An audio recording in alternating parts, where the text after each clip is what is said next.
Hi, it's Hannah, and today I'll be showing you how to get rid of brush strokes and fix streaky polish. I'll show you how to do this for metallic polish and regular shades as well. So let's get started. As you can see, there are some brush strokes in this gold polish. I applied a base coat and then 2 gold coats. All you have to do is cut a little piece from a makeup sponge and grab it with some tweezers. Then apply the gold polish onto the sponge and gently sponge it onto the nail. I love using a small piece of sponge since it allows me to skip the step of applying liquid latex around my nail. Barely any polish gets on my skin, but if it does, I can quickly clean it off with a brush and polish remover.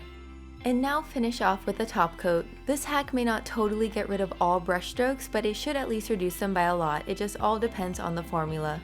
So for regular shades, you can see here I have a streaky light pink polish. Make sure to apply a base coat, then apply 1 layer of your polish.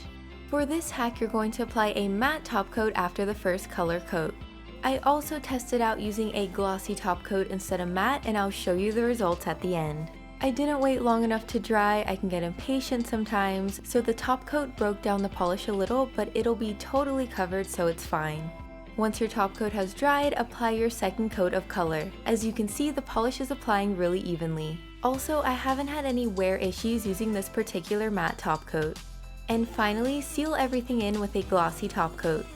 So like I said before, I also tried this with a glossy top coat instead of the matte, and here's the comparison between the two. The results are really similar. In this clip, the matte nail is on the right and glossy on the left. I think the matte nail is just a tad brighter and a little more solid.